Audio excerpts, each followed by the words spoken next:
Hi, I'm Jerry with Man Cave Embroidery.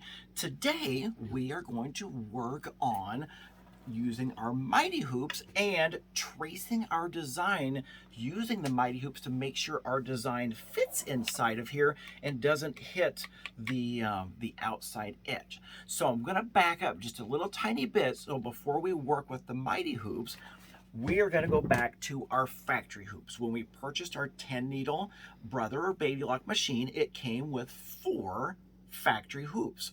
And we can see that if we were to use our little bitty design, if we had a design that we knew would fit in here, and we can see up here that we have 1, 2, 4 different size hoops that are available up here.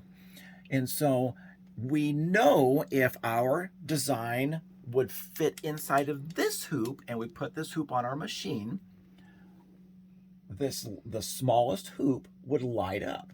And so we would know for certain, because our machines are meant to recognize the brother or baby lock hoops. So we knew if it would fit in here, we were safe. Same with the next size up. So what I'm going to show you is if we have our machine set for this size hoop, which is the second sized hoop on here, if it will fit on here, the width is the same for the 4.25 size Mighty Hoop as it is the 5x5 Mighty Hoop. So how do we know that our design will fit in either the 5x5 or the 4.25 without striking the outside of the hoop? So what we're going to do is we're going to set this one aside, and I have a design pulled up. Now, one little thing to note, with all Mighty Hoops, a general rule is that you take off a 1/2 inch per side on all sides, and that will be your available embroidery area. So with math, 4.25. 5.5, if we take off a 1/2 inch, 1/2 inch, 1/2 inch, 1/2 inch, we are down to 4.25. So that is my general rule of thumb, but I will still trace it just to make sure. I have an example pulled up on the machine. This square is 3 by 3 inches. Okay, and I'm going to need to readjust this ever so slightly. Yes, and it's already telling me I need to go to a bigger size hoop. I had it on the very, very small one. We're going to slide this in. Just going to tighten those down ever so slightly. Okay. Now, what I do is either we can camera it, and I can see here's my line, and I have, and I always use my tape measure. I always throw it on here, and I'm a 1/2 inch away. So if I'm a 1/2 inch away on that side, should be on that side.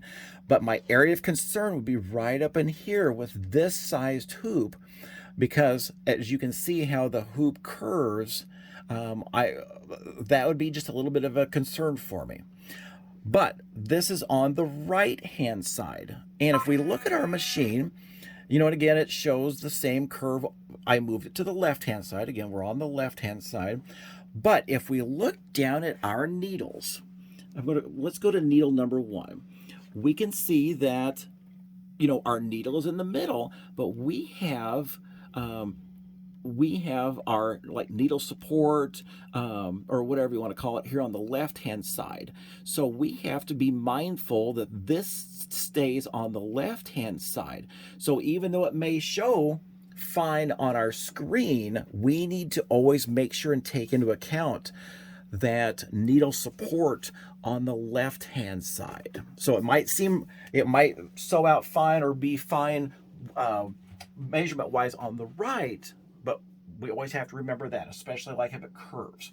Okay, so what I'm going to do is we would see that the 3 by 3 design would come pretty close on the 4 1/4. So what I'm going to do is, and this is where we have to be careful, I'm going to go up to a 4 1/4 size box. We're at a 4 1/4 all the way around.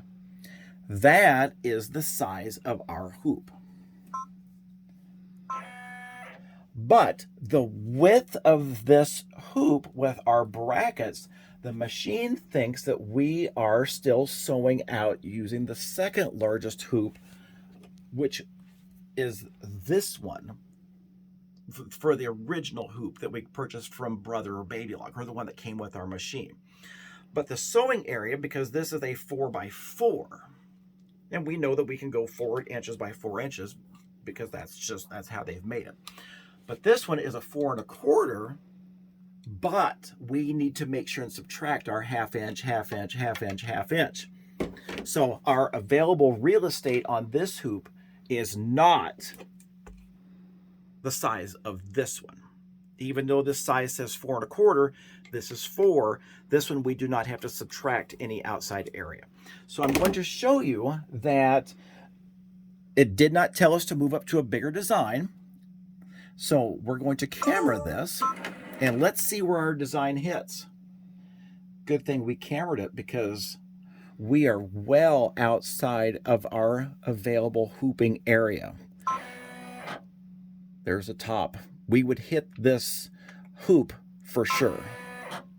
But again, it did not tell us to change to a different size hoop. So we just have to be very mindful. Always do a trace or the camera to make sure.